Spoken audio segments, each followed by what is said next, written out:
एक toxic work environment में फंसा नौजवान बस किसी तरह अपनी जिंदगी अपने शर्तों पे जीना चाहता है। ये मौका उसे मिलता तो है, लेकिन एक ऐसी दुनिया में जो ज़ॉम्बीज से इन्फेस्टेड है। ऐसे में क्या होगी अकीरा की कहानी, जानेंगे आज की वीडियो में, जो Japanese horror movie Zom 100 bucket list of the dead के बारे में है। वैसे इसका एनिमे भी चल रहा है, जिसपे मैं अपने दूसरे चैनल लोगेनियन पे बात करूंगा। So now with that said, let's roll the intro.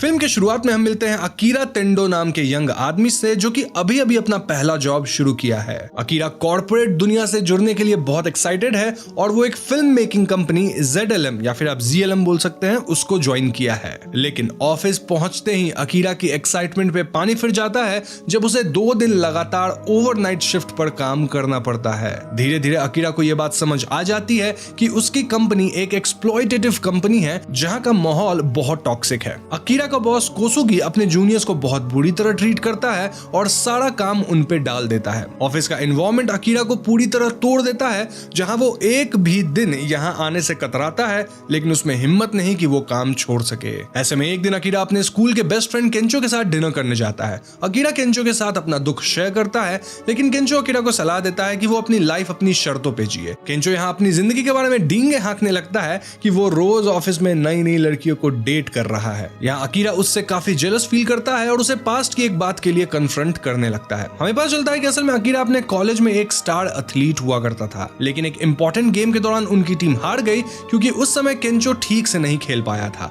इस बात को उठाकर अकीरा उसे कायर कहता है, जिससे केंचो और उसकी काफी लड़ाई हो जाती है। प्रेजेंट में अकीरा की लाइफ वैसी ही चलती रहती है, जहां उसकी जिंदगी में सिर्फ एक ही सुकून मौजूद था और वो थी उसकी कलीग सायोरी ओतोरी, जिसे अकीरा कहीं ना कहीं पसंद करता था। अकीरा ओतोरी को काफी एडमायर करता था और वो उसे एक दिन कहता भी है कि वो तो जो चाहे अपने लाइफ में कर सकती है। लेकिन यहाँ ओतोरी उसकी बात सुनकर थोड़ा दुखी हो जाती है और कहती है कि ऐसा सच नहीं है, क्योंकि किसी को भी लाइफ में वो नहीं मिल पाता जो उसे एक्चुअली में चाहिए होता है। खैर, अब ऑफिस में काम करते हुए अकीरा को 1 साल बीत जाता है और इस अवधि में वो इमोशनली, मेंटली, फिजिकली सभी तौर पे टूट चुका था।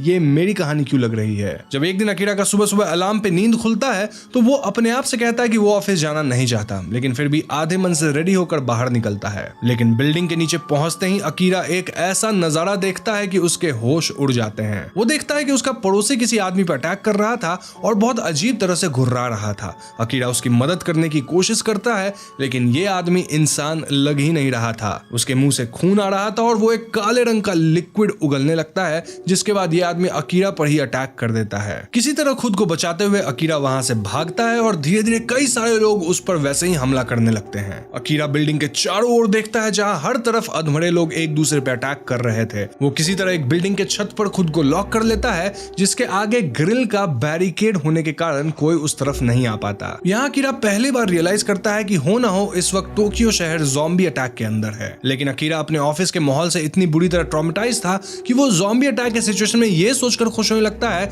कि अब उसे ऑफिस नहीं जाना पड़ेगा, लिटरली। इस पॉइंट पर अकीरा को ओतोरी का ख्याल आता है। वो ओतोरी को मैसेज करता है पूछने के लिए कि वो ठीक तो है ना, लेकिन सायोरी ओतोरी अकीरा को एक जगह आने कहती है। जाने से पहले अकीरा अपने पड़ोस के एक कपल के घर पहुंचता है, जो ज़ॉम्बी अटैक के न्यूज के कारण काफी परेशान थे। यहाँ ये औरत प्रेग्नेंट भी थी और उनके पास खाने पीने का ज्यादा सामान नहीं था। अकीरा इस कपल से वादा करता है कि वो आते हुए इनके लिए खाने पीने का सामान साथ लाएगा। खैर, आगे हम देखते हैं कि अकीरा सायोरी से मिलने एक होटल रूम में पहुंचता है और इस रूम की हालत काफी खराब लग रही थी। अकीरा डरते हुए इस कमरे के अंदर दाखिल होता है और उसे एक कोने में सायोरी मिलती है, जो उसे बताती है कि वो यही है। अकीरा भी सायोरी या ओतोरी, जो भी आप बोलते हो, उसके डायरेक्शन में देखता है जहां उसके कंपनी का डायरेक्टर मौजूद था। यह आदमी क्लियरली इन्फेक्टेड था और अकीरा पर अटैक कर देता है। किसी तरह अकीरा उसे मार गिराता है और ओतोरी को बचा लेता है, लेकिन ओतोरी यहाँ रिवील करती है कि उसका और डायरेक्टर का अफेयर चल रहा था, साथ ही वो पहले ही इन्फेक्टेड हो चुकी थी, जिसके बाद वो अकीरा पर भी अटैक कर देती है। अकीरा सायोरी ओतोरी की हालत देख बहुत दुखी होता है और उसके प्रति अपना प्यार जाहिर करके वहां से चला जाता है। अब घर पहुंचकर अकीरा पाता है कि पड़ोस वाले कपल के घर में भी ज़ॉम्बी अटैक हो चुका है और उसे वहां कोई नहीं दिखता। ऐसे में वो अकेले ही अपने घर पहुंचता है और सोचने लगता है कि अब उसे अपनी लाइफ के साथ क्या करना चाहिए। अकीरा रियलाइज करता है कि वो हमेशा से अपनी जिंदगी अपने शर्तों पे जीना चाहता था, अतः वो ज़ॉम्बी के हाथों मरने से पहले अपनी लाइफ के सारे विशेष पूरी करेगा, जैसे अपना रूम साफ करना, इन हाउस कैंपिंग करना, खूब सारी शॉपिंग करना, फायरवर्क जलाना आदि। तो ऐसे ही वो 10 कामों की लिस्ट बनाता है और अगले ही दिन इन सभी को एक एक करके पूरा करने लगता है। ज़ॉम्बीज से बचते बचाते हुए अकीरा अपने पसंदीदा डिशेस के लिए ग्रोसरी उठा लाता है और उसी बिल्डिंग की छत पे कैंपिंग करने लगता है, लेकिन वो रियलाइज करता है कि उसके पास कुछ इंपॉर्टेंट सॉस और मसाले नहीं थे। अब अकीरा अपने विशेष को पूरा करने में कोई कमी नहीं छोड़ना चाहता था, इसीलिए वो वापस ज़ॉम्बीज से बचते बचाते हुए शॉपिंग मॉल पहुंच जाता है। शॉपिंग के दौरान अकीरा के ऊपर एक अनजान इंसान हमला कर देता है। ये इंसान थी एक लड़की जो खुद भी ज़ॉम्बीज से किसी तरह बची हुई थी। इसी वक्त एक आदमी मॉल के बाहर से इनसे मदद मांगता है और अकीरा उसे बचाने भागता है। तब ये लड़की कहीं से म्यूजिक बजा देती है, जिससे ज़ॉम्बीज उस म्यूजिक की तरफ भागते हैं। अकीरा और ये लड़की मिलकर उस आदमी को बचा लेते हैं। यहाँ अकीरा ये भी रियलाइज करता है कि ज़ॉम्बीज आवाज की तरफ अट्रैक्ट होते हैं। अकीरा इस लड़की से बात करने की भी कोशिश करता है, लेकिन ये लड़की उसे ज्यादा बात किए बिना वहां से चली जाती है, सेइंग कि वो इस सिचुएशन में खुद को सेफ रखना चाहती है, जबकि अकीरा जैसे बेवकूफ लोग दूसरे को बचाने में खुद को भी प्रॉब्लम में डाल लेंगे। खैर, नेक्स्ट सीन में हम अकीरा को वापस घर पे देखते हैं, जहां उसे अचानक ही केंचो का ख्याल आता है। अकीरा केंचो को फोन लगाता है और हम देखते हैं कि केंचो खुद एक होटल में फंसा हुआ है, जहां बाहर कई ज़ॉम्बीज ने डेरा डाला हुआ है। केंचो काफी डरा हुआ लग रहा था और वो अकीरा को बताता है कि वो ज्यादा टाइम तक बच नहीं पाएगा। अकीरा यहाँ उससे वादा करता है कि वो उसे बचाने आएगा, लेकिन केंचो उसे ऐसा करने से साफ मना कर देता है, बिकॉज ऑब्वियसली ये किसी के लिए भी सेफ नहीं था। फिर भी हम देखते हैं कि अकीरा अपने कॉलेज के दिनों का बेसबॉल यूनिफॉर्म पहनकर टोक्यो के खतरनाक सड़कों पे निकल जाता है। होटल पहुंचकर अकीरा सभी ज़ॉम्बीज को एक म्यूजिक प्लेयर में उलझा देता है और खुद अंदर जाकर केंचो को रेस्क्यू करता है। केंचो और अकीरा यहाँ से बचकर एक रेस्टोरेंट पहुंचते हैं, जहां वो साथ में खाना खाते हैं। अकीरा केंचो से झगड़ने के लिए माफी मांगता है और दोनों दोस्त अब हर हाल में साथ रहने का वादा करते हैं। बातचीत के दौरान केंचो देखता है कि अकीरा ने अपने विशेष की एक लिस्ट बनाई है। वो उसे पूछता है कि वो आगे क्या करने के बारे में सोच रहा है और अकीरा कहता है कि वो सुपर हीरो की तरह सभी लोगों को बचाना चाहता है, लेकिन केंचो कहता है कि टोक्यो इस वक्त बहुत बुरी हालत में है और उन्हें जल्द से जल्द यहाँ से निकलने के बारे में सोचना चाहिए। वो ये भी पॉइंट आउट करता है कि अकीरा के पास सुपरमैन या स्पाइडरमैन जैसे पावर्स भी तो नहीं है, तो वो कैसे इन ज़ॉम्बीज का सामना कर पाएगा, वो भी अकेले। अंत में अकीरा केंचो को टोक्यो के दूसरे एंड में मौजूद एक्वेरियम के बारे में बताता है और अकीरा कहता है कि इस एक्वेरियम में एक शार्क सूट है जो खास डीप सी डाइवर्स के लिए बनाया गया है। ये सूट मेटल का होता है, जिसके थ्रू ज़ॉम्बीज उन पे अटैक नहीं कर पाएंगे। दोनों दोस्त तय करते हैं कि वो लोग एक्वेरियम जाकर उस सूट को निकाल लाएंगे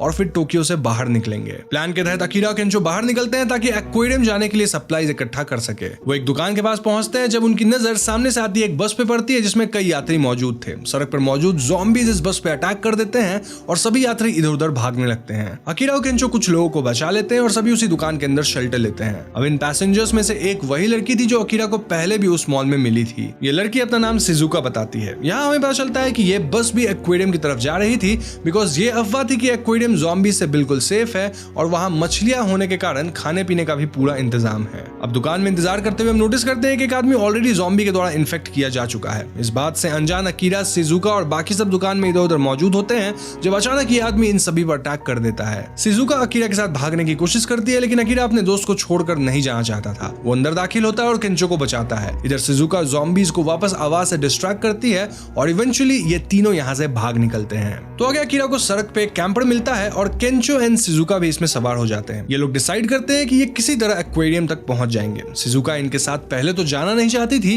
लेकिन अकीरा उसे कन्विंस कर लेता है। यहाँ अकीरा रिवील करता है कि वो सुपर हीरो की तरह सभी को बचाना चाहता है और शिजुका को अकीरा का सपना काफी बचकाना लगता है। सभी को बचाते हुए अकीरा के हाथ में चोट भी लग जाती है और शिजुका उसकी मरहम पट्टी कराती है। वो बताती है कि वो इस ज़ॉम्बी एपोकलिप्स से पहले डॉक्टर बनना चाहती थी। हम देखते हैं कि सफर के दौरान अकीरा, केंचो और शिजुका की काफी अच्छी दोस्ती हो जाती है, जहां वो अकीरा के चेकलिस्ट में मौजूद जगहों पे जाते हैं और साथ में एंजॉय करते हैं। देखते ही देखते वो दिन भी आ जाता है जब अकीरा और उसके दोस्त एक्वेरियम पहुंच जाते हैं, लेकिन एक्वेरियम के अंदर उन्हें एक नया सरप्राइज मिलता है। वो देखते हैं कि एक्वेरियम के अंदर सभी सर्वाइवर्स काफी काम में लगे हुए थे। कुछ लोग सामान वगैरह उठा रहे हैं, कुछ मछलियां पकड़ रहे हैं, तो कुछ एक्वेरियम के बाहर निगरानी रख रहे हैं। मजदूरों में वो कपल भी मौजूद थे जो अकीरा के पड़ोस में रहते थे। अकीरा कुछ भी समझ नहीं पाता और तब वहां आता है अकीरा का बॉस कोसुगी। कोसुगी अकीरा को बताता है कि जब पहली बार ज़ॉम्बी आउटब्रेक हुआ तो उनकी टीम एक्वेरियम में शूटिंग कर रही थी। तब उसने इस जगह को एक सेफ स्पेस बना लिया और कई सर्वाइवर्स को अपने काम का हिस्सा बना लिया। वो अकीरा को बाहर का टूर देता है और बताता है कि आसपास के शहरों से कई सर्वाइवर्स यहाँ आए और अब वो सब मिलकर को एग्जिस्ट कर रहे हैं। लोग खाना बनाते हैं, बाहर से सामान लाते हैं और निगरानी भी रखते हैं। इनफैक्ट कोसुगी ने एक्वेरियम के बाहर मौजूद ज़ॉम्बीज को भी वर्कफोर्स का हिस्सा बना लिया है, जहां ये लोग बाहर से चोरी करने आए लोगों पर हमला कर रहे थे ताकि एक्वेरियम और उसका सप्लाई सेफ रह सके। अब यहाँ पहुंचते ही कोसुगी ने शिजुका और केंचो को भी काम में लगा दिया था। कोसुगी अकीरा को वापस से अपने अंदर काम करने कहता है, लेकिन अकीरा बताता है कि वो अपनी विशेस की लिस्ट पूरी करना चाहता है। इस पर कोसुगी उसका मजाक बनाता है और कहता है कि बाहर रहना उसके जैसे कमजोर लोगों के लिए अनसेफ है, जबकि एक्वेरियम के अंदर वो और उसके दोस्त सेफ रहेंगे। ये सुनकर अकीरा मान जाता है। मतलब देखा जाए तो एक बार फिर अकीरा वही कॉर्पोरेट हेल वाली जिंदगी जीने लगता है जहां उसे और बाकी सभी काम करने वालों को बुरी तरह ट्रीट किया जाता है। कोसुगी और उसके दोस्त अच्छा खाना खाते हैं, जबकि इन लोगों को मुश्किल से 2 वक्त की रोटी मिलती है और ढेर सारा काम करना पड़ता है। ऐसे में शिजुका और केंचो यहाँ से भागने का प्लान बनाते हैं। वो अकीरा को भी साथ चलने कहते हैं, लेकिन अकीरा अपने दोस्तों की जान मुश्किल में नहीं डालना चाहता था। उसे भले ही यहाँ मिसट्रीट होना पड़ रहा था, लेकिन वो सब यहाँ सेफ थे। तब शिजुका अकीरा को उसकी विशेष वाली लिस्ट दिखाती है और उसे याद दिलाती है कि अकीरा खुद में एक सुपर हीरो है। ये एक्वेरियम आज सेफ है, लेकिन कल क्या होगा कोई नहीं जानता, इसीलिए उसे अपने ऊपर भरोसा करना चाहिए। कोसुगी अकीरा को फिर से मैनिपुलेट करने की कोशिश करता है, लेकिन अकीरा उसकी बात नहीं सुनता। वो तय करता है कि वो इस एक्वेरियम से बाहर निकलेगा और अपने दोस्तों के साथ अपनी लिस्ट पूरी करेगा। वहीं दूसरी तरफ हम देखते हैं कि बाहर का एक ज़ॉम्बी एक सप्लाई ट्रक में घुस जाता है और एक्वेरियम के अंदर दाखिल हो जाता है। ये ज़ॉम्बी सिक्योरिटी पे अटैक करता है और धीरे धीरे पूरा एक्वेरियम इन्फेक्टेड होने लगता है। नाउ नो सरप्राइजेस, इस हालत में कोसुगी खुद को बचाने के लिए अपने एम्प्लॉयज को बाहर छोड़कर भागता है, लेकिन अकीरा, शिजुका और केंचो सभी लोगों को सेफली एक कमरे में बंद कर देते हैं। सिचुएशन और खराब होने लगती है जब ज़ॉम्बी इन्फेक्शन एक्वेरियम के शार्क्स तक पहुंच जाता है। ये शार्क अब म्यूटेटेड मॉन्स्टर बन जाते हैं, जहां वो अकीरा और बाकी सब पे अटैक कर देते हैं। ऐसे में अकीरा वही शार्क वाला सूट पहनता है और एक एक करके लोगों को बचाने लगता है। इन शार्क्स पर आवाज का कोई असर नहीं हो रहा था। तब शिजुका के दिमाग में एक प्लान आता है। वो कुछ पावर बैटरीज का इंतजाम करती है और अकीरा एंड केंचो को बताती है कि वो लोग इस शार्क को इलेक्ट्रिक करंट के जरिए ही मार सकते हैं। अब तक ये शार्क अकीरा पे हमला कर चुकी थी और अकीरा स्ट्रगल करने लगता है। तब केंचो किसी तरह अकीरा की तरफ वो बैटरीज फेंकता है और शार्क को डिस्ट्रैक्ट करता है। एंड मौके पर अकीरा बैटरीज को शार्क के मुंह में फेंक देता है और एक भयानक धमाके के साथ उसका अंत हो जाता है। हम पाते हैं कि इस अटैक के दौरान कोसुगी छिप गया था और खुद को बचा लिया था। वो सभी को बेवकूफों की तरह वापस अपने अंदर काम करने कहता है, क्योंकि बाहरी दुनिया इससे भी खतरनाक हो सकती है। लेकिन सभी वर्कर्स उसकी बुराई करते हैं और उसे कायर बुलाते हैं। सब अकीरा को अपना लीडर घोषित कर देते हैं, जिसने जान पर खेलकर उन सब की जान बचाई थी। तो एंड सीन में हम देखते हैं कि अकीरा और उसके दोस्त सभी वर्कर्स को ढेर सारा सामान देकर विदा करते हैं और वो डिसाइड करते हैं कि वो सब अब अपने अपने ड्रीम्स पूरे करेंगे। अकीरा की लिस्ट में शिजुका अपने डॉक्टर बनने का सपना और केंचो अपने कॉमेडियन बनने का सपना ऐड करता है, जबकि अकीरा डिसाइड करता है कि वो हमेशा के लिए एक सुपर हीरो बन जाएगा जो लोगों की रक्षा करे। फाइनल सीन में हम इन तीनों दोस्तों को साथ देखते हैं जो अब एक अराउंड द कंट्री ट्रिप पे निकल जाते हैं। यहीं पे ये वाली फिल्म खत्म हो जाती है। तो दोस्तों ये थी फिल्म ज़ॉम 100 की कहानी और ये फिल्म काफी स्ट्रेट फॉरवर्ड है, जहां कोई थियरी नहीं है। बेसिकली यहाँ हम अकीरा की जिंदगी को फॉलो करते हैं, जो कि 24 साल का नौजवान है, अपने कॉर्पोरेट लाइफ से थक चुका है और ज़ॉम्बी अपोकलिप्स के दौरान उसे अब हीरो बनना है। साथ ही उसे अपना बकेट लिस्ट भी पूरा करना है और उसे मिल गए हैं 2 और दोस्त, यानी ये तीनों मिलकर अपनी जर्नी जिएंगे।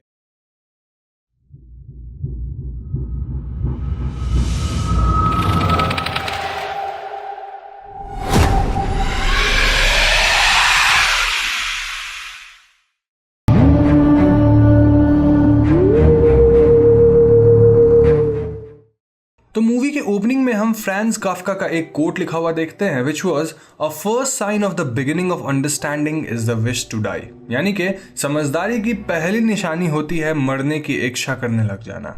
इसके बाद हम किसी डार्क रूम में से एक आदमी को एंटर करते हुए देखते हैं जिसने अपने बॉडी और फेस को पेंट कर रखा था और उसे देखकर ऐसा लग रहा था एज इफ वो सीधा हमसे यानी ऑडियंस से ही बात कर रहा हो।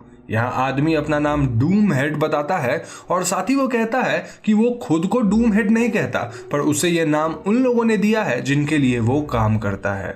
डूम हेड यहाँ एक चीज दोहराता है कि मैं कोई क्लाउन नहीं हूँ और वो ऐसा बिहेव करता है एज इफ उसे क्लाउन वर्ड से ही कोई नफरत हो। इसके बाद जैसे ही कैमरा शिफ्ट होता है हम रियलाइज करते हैं कि डूम हेड ये सब एक पास्टर से कह रहा था जिसे वो मारने वाला था।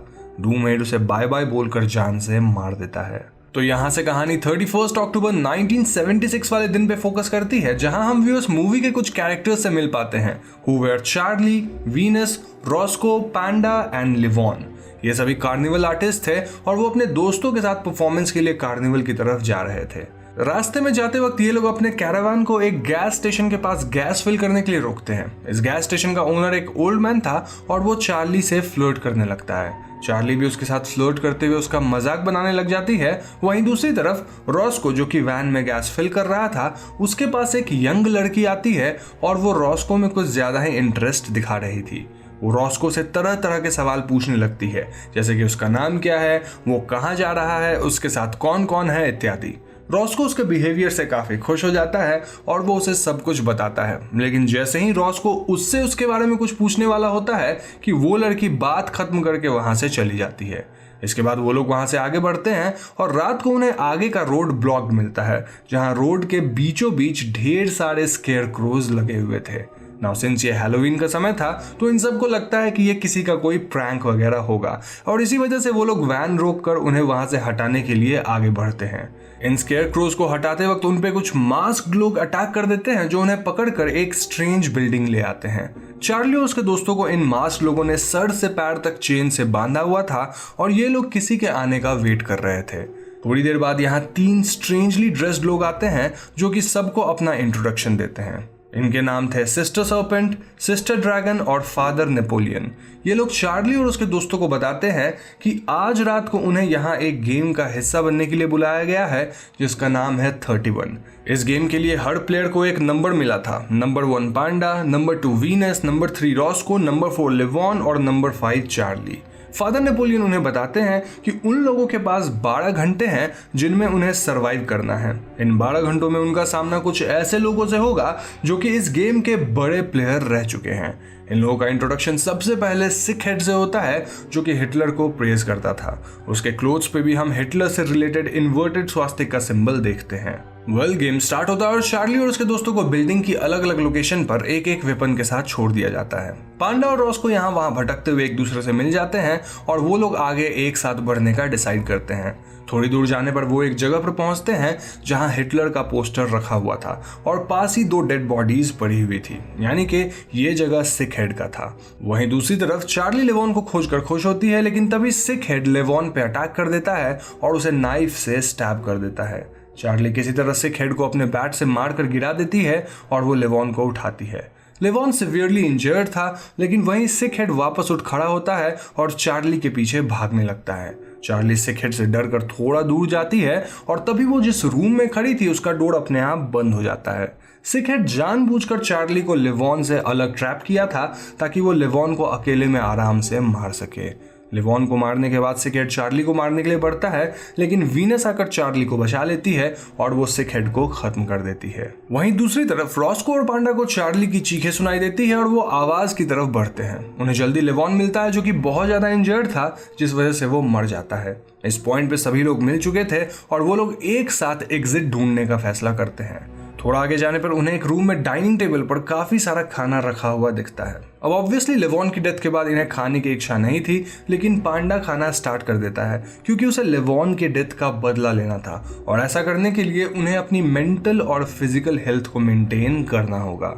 सब लोग पांडा की बात मानकर खाना स्टार्ट कर देते हैं। चार्ली, जिसने अब तक खाना स्टार्ट नहीं किया था, वो एक स्पून उठाती है जो कि उसके हाथ से गिर जाता है और स्पून पिक करते वक्त चार्ली कुछ स्ट्रेंज नोटिस करती है। वो उस टेबल पर से कवर हटाती है जहां टेबल के नीचे लेवॉन की डेड बॉडी थी, जिसका मोस्ट ऑफ द फ्लैश हटा हुआ था, यानी कि ये लोग लेवॉन के मांस को ही खा रहे थे। जी हाँ दोस्तों, इस बात को जानकर सभी लोग डिस्गस्टेड फील करते हैं एंड दे इवन प्यूक। तभी स्पीकर से फादर नेपोलियन की आवाज आती है और वो उन्हें बताता है कि सिक हेड तो बस शुरुआत था। अब इस गेम में और भी प्लेयर्स हैं जिनका उन्हें सामना करना है और वो उन लोगों को 2 और प्लेयर्स साइको हेड और स्किज़ो हेड से इंट्रोड्यूस करवाता है। अब चार्ली और उसके फ्रेंड्स डिसाइड करते हैं कि वो लोग छुपेंगे नहीं और उन दोनों प्लेयर्स पे सामने से वॉर करेंगे। ये लोग अपने अपने वेपन्स को लेकर उन दोनों प्लेयर्स को ढूंढने निकल जाते हैं। थोड़ी दूर जाने पर उन्हें एक रूम दिखता है जिसके अंदर कई डॉल्स रखी हुई थी। वो लोग किसी की दबी हुई सी आवाज महसूस कर पा रहे थे, लेकिन उन्हें समझ नहीं आ रहा था कि ये आवाज आ कहां से रही है। तभी वीनस नोटिस करती है कि फ्लोर पर पड़ी हुई एक डॉल मूव कर रही है एंड देन शी रियलाइजेस कि ये आवाज भी इसी डॉल के अंदर से आ रही थी। वो लोग इस डॉल को फाड़ डालते हैं और उसके अंदर वो एक लड़की को जख्मी हालत में देखते हैं जिसके मुंह पर टेप लगा हुआ था। नाउ ये लोग इस लड़की की हेल्प करे या ना करे इसी कंफ्यूजन में थे, क्योंकि रॉस्को के हिसाब से ये लड़की बाकी प्लेयर्स की ही कोई साथी थी और वो उन्हें यहाँ फंसा रही थी, जबकि वीनस उस लड़की की हेल्प करने के फेवर में थी। वो लड़की इनसे मदद मांगती है लेकिन ये लोग डिसाइड नहीं कर पा रहे थे। इसी बीच उन लोगों को चेन सॉ की आवाज आती है और पांडा और चार्ली रूम का डोर बंद करने निकल जाते हैं। इतने में ही जिस एरिया में वीनस, रॉस्को और वो इंजर्ड गर्ल थे वो एरिया लॉक हो जाता है, जिससे वो दो लोग एक प्लेयर का सामना करते हैं। साइको हेड वीनस और रॉस्को से लड़ता है और यहाँ स्किज़ो हेड पांडा और चार्ली से। वीनस किसी तरह साइको हेड को उसके ही चेन सॉ पर गिराकर मार देती है, वहीं वहां चार्ली और पांडा स्किज़ो हेड पर भारी पड़ जाते हैं। स्किज़ो हेड एकदम से ही उनसे जान की भीख मांगने लगता है, बट लेवॉन की डेथ की बात उन्हें याद थी और वो लोग स्किज़ो हेड को मार देते हैं। इसके बाद ये चारों उन चेन सॉस को उठा लेते हैं और नेक्स्ट फाइट के लिए तैयार हो जाते हैं। इस पॉइंट पे रॉस्को की हालत बिगड़ चुकी थी क्योंकि प्रीवियस फाइट में उसे काफी ज्यादा चोट आई थी। खैर नेक्स्ट प्लेयर जिन्हें उनका सामना करना था वो थे death head and sex head. Death head काफी स्ट्रॉन्ग था और किसी अकेला इंसान का उसे हरा पाना नामुमकिन था, इसलिए वो लोग प्लान करते हैं कि चार्ली उसे डिस्ट्रैक्ट करेगी और पांडा उस पर पीछे से अटैक करेगा। प्लान के मुताबिक पांडा डेथ हेड पे अटैक करता है, लेकिन सेक्स हेड उसे अलर्ट कर देती है और अब पांडा को अकेले ही डेथ हेड से लड़ना पड़ता है।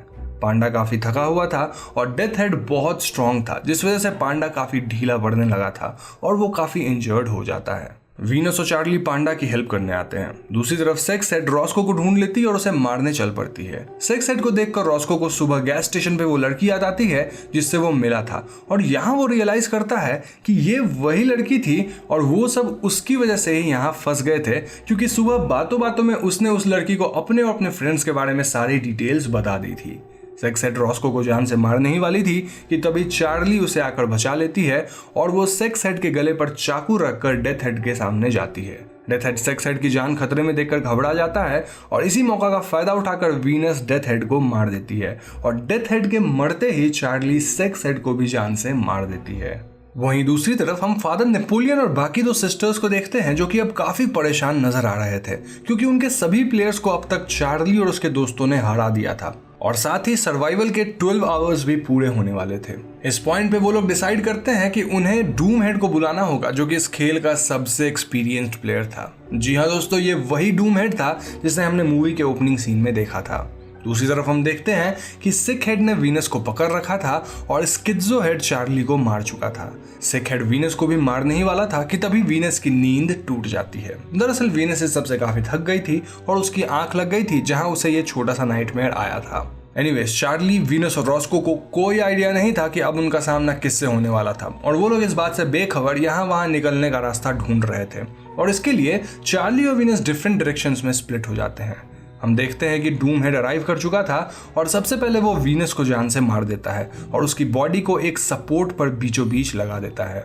चार्ली और रॉस्को रास्ता ढूंढते ढूंढते यहाँ आते हैं और वो वीनस की डेड बॉडी को इस हालत में देखते हैं। थोड़ी ही दूर पर डूम हेड खड़ा था जो कि उन्हें बताता है कि उसने वीनस को जान से मार डाला और अब वो उन दोनों का भी यही हाल करेगा। अब सिंस चार्ली और रॉस्को की हिम्मत पूरी तरह टूट चुकी थी और वो इस हालत में नहीं थे कि वो किसी से लड़ सके, इसलिए वो दोनों पूरा जोर लगाकर यहाँ से किसी भी तरह भागने का डिसाइड करते हैं और फाइनली वो दोनों एक वेस्ट पाइप की ओपनिंग के पास पहुंच जाते हैं जो कि यहाँ से बाहर जाने का रास्ता था। रॉस्को जानता था कि यहाँ से बाहर जाकर भी उसका सरवाइव कर पाना मुश्किल है क्योंकि उसकी हालत काफी सीरियस थी, इसीलिए वो चार्ली को समझाता है कि वो उस पाइप से बाहर निकल जाए और रॉस्को खुद थोड़े समय के लिए डूम हेड से लड़कर उसे रोकने की कोशिश करेगा। वो लोग उस ओपनिंग का डोर खोलते हैं और चार्ली क्रॉल करते हुए बाहर निकल जाती है। यहाँ रॉस्को बुरी तरह थक चुका था और उसकी ताकत भी जवाब दे चुकी थी, फिर भी वो आखिरी सांस तक डूम हेड से लड़ता है। डूम हेड उसे जान से मार देता है और दूसरी तरफ चार्ली उस टाउन में पहुंच जाती है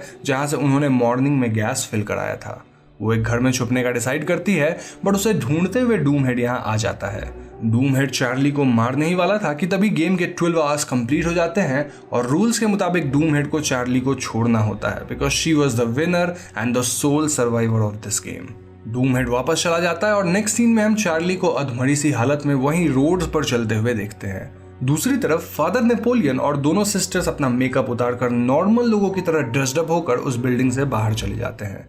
यहाँ डूम हेड एक बार फिर से चार्ली के सामने आ जाता है और चार्ली डूम हेड को देखकर लड़ने के लिए वहीं रुक जाती है और इसी के साथ मूवी एंड हो जाती है।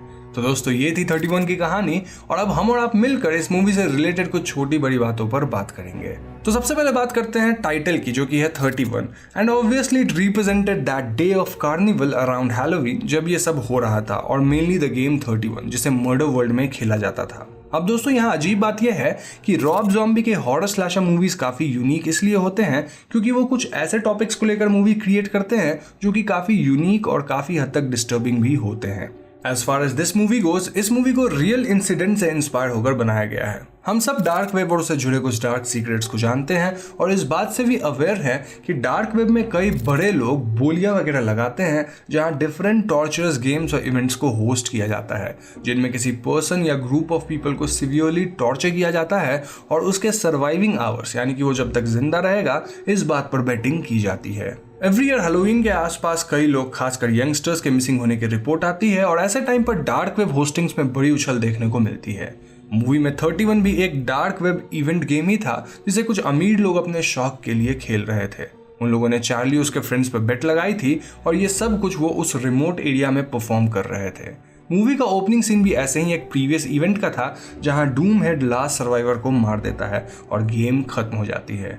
चार्ली और उसके दोस्तों ने हर प्लेयर का सामना किया था और 31 की हिस्ट्री में यह पहली बार था कि कोई अपने 12 आवर्स कंप्लीट कर गया था। इसीलिए फादर नेपोलियन और उसके साथ ही डिसाइड नहीं कर पा रहे थे कि आगे क्या किया जाए। मूवी के लास्ट सीन्स में हम देखते हैं कि गेम के दौरान एसेंट्रिक से दिखने वाले वो लोग जो इस गेम में बेट लगा रहे थे वो आम जिंदगी में हम जैसे नॉर्मल लोगों के बीच ही घुल मिलकर रहते हैं और ये एक्सेप्ट कर पाना कि ऐसे लोग डार्क वेब जैसी किसी चीज से जुड़े हैं ये काफी मुश्किल होता है। But the truth is this is a portion of population जो कि आजकल या फिर काफी पुराने समय से वॉयलेंस और पेन को एंटरटेनमेंट के रूप में देखते हैं और इसके लिए वो किसी को टॉर्चर होते हुए देखने के लिए भी तैयार हैं।